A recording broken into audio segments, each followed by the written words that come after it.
Dengue बुखार एक मच्छर जनित बीमारी है जो पूरी दुनिया में पाई जा सकती है। राष्ट्रीय वेक्टर जनित रोग नियंत्रण कार्यक्रम के अनुसार भारत में 13 अक्टूबर 2019 तक डेंगू बुखार के 67,000 मामले सामने आ चुके थे।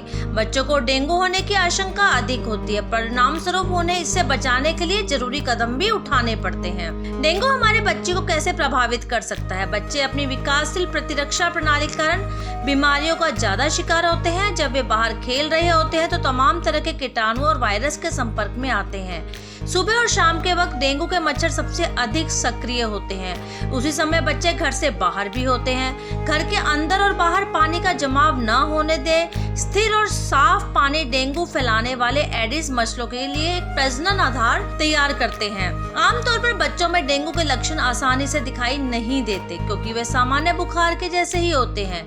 वे बीमारी की गंभीरता पर निर्भर करते हैं। एडिस मच्छर द्वारा काटे जाने के 4 दिनों से लेकर 2 सप्ताह के बीच कभी भी लक्षण दिखाई दिए जा सकते हैं। लक्षण: फ्लू जैसे लक्षण जो 2 से 7 दिनों तक रह सकते हैं। 40 डिग्री सेंटीग्रेड 104 डिग्री टेम्परेचर वाला तेज बुखार, तेज सिर दर्द, आंखों के पीछे दर्द, जीभ मचलाना, उल्टी लगना, ग्रंथियों में सूजन, जोड़ों, हड्डियों और मांसपेशियों में दर्द और त्वचा पर लाल चकत्ते होना। गंभीर लक्षणों में मसूड़ों से खून आना, खून की उल्टी लगना, तेज तेज सांस आना। इस तरह से डेंगू बुखार के लिए वास्तव में कोई विशिष्ट उपचार भी नहीं है। हालांकि डेंगू बुखार की गंभीरता को कम करने के लिए विभिन्न कदम भी उठाए जा रहे हैं। डेंगू पूरे शरीर में तेज दर्द पैदा करता है और गंभीर डिहाइड्रेशन का कारण भी बनता है। एस्टामिनोफेन लेने से दर्द में आराम हो सकता है और बुखार भी कम हो सकता है। एस्पिरिन, आइबुप्रोफेन और नेप्रोकेसिन सोडियम जैसे दर्द निवारक लेने से बचें क्योंकि ये रक्तस्राव संबंधी जटिलताओं को बढ़ा सकते हैं। गंभीर डेंगू बुखार के मरीजों को आमतौर पर आईवी तरल पदार्थ दिए जाते हैं और इलेक्ट्रोलाइट प्रतिस्थापन के जरिए उनका उपचार किया जाता है। चूँकि डेंगू उपचार की कोई विशिष्ट प्रक्रिया नहीं है, इसे रोकथाम की सलाह दी जाती है। बच्चों को अपनी कमजोर प्रतिरक्षा प्रणाली के कारण डेंगू बुखार होने का खतरा अधिक होता है। इसके लिए कुछ उपाय हैं, जैसे रेपेलेंट्स। जब बच्चे घर से बाहर होते हैं तो मच्छरों को उनसे दूर रखना बहुत आवश्यक है। इसके लिए रेपेलेंट्स का उपयोग करना बहुत उपयोगी साबित है। जिन मॉस्किटो रेपेलेंट्स में DETT होता है वे अत्यधिक अनुशंसित है। ये रेपेलेंट्स एक बार त्वचा पर लगने के बाद कम से कम 10 घंटों तक बच्चों की रक्षा करते हैं। आम, लेमन, यूकेलिप्टस का तेल भी लगा सकते हैं।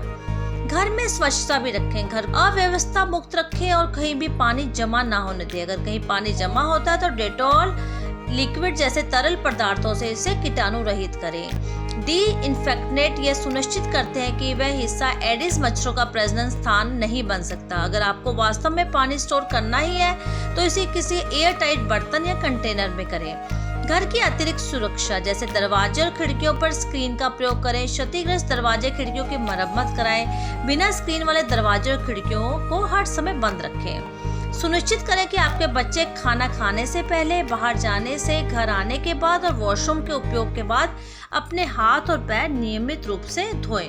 बच्चों के लिए खेलने के समय को सीमित करें। विशेष रूप से शाम और सुबह के दौरान उन्हें बाहर भेजने से बचें क्योंकि यही वह समय है जब मच्छर सबसे अधिक सक्रिय हैं। यदि आपके बच्चों को 2 दिनों से अधिक समय से लगातार बुखार है तो डॉक्टर से परामर्श करने की सलाह भी दी जाती है।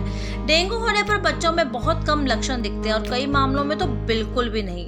डेंगू के लक्षण बड़ी आसानी से मलेरिया, लेप्टोस्पायरोसिस और टाइफाइड बुखार के लक्षणों जैसे ही दिख सकते हैं और भ्रमित भी करते हैं। लंबे समय तक बुखार या शरीर में दर्द डेंगू के प्रमुख लक्षण हैं। बुखार की लगातार निगरानी: डेंगू होने पर बच्चों में बहुत कम लक्षण होते हैं, इसलिए लंबे समय तक बुखार या शरीर में दर्द डेंगू के मुख्य लक्षण है। बुखार की लगातार निगरानी और अलग अलग लक्षणों के लिए सतर्क रहने से सही निदान हो सकता है। बीमारी का पता चलने पर रोकथाम और सावधानी बरतना डेंगू का इलाज करवाने के लिए हॉस्पिटल में भर्ती होने से बेहतर है। जीवन शैली संबंधी कुछ बदलाव करके और अतिरिक्त सावधानी बरतकर हम अपने बच्चों को डेंगू बुखार के चंगुल से बचा सकते हैं।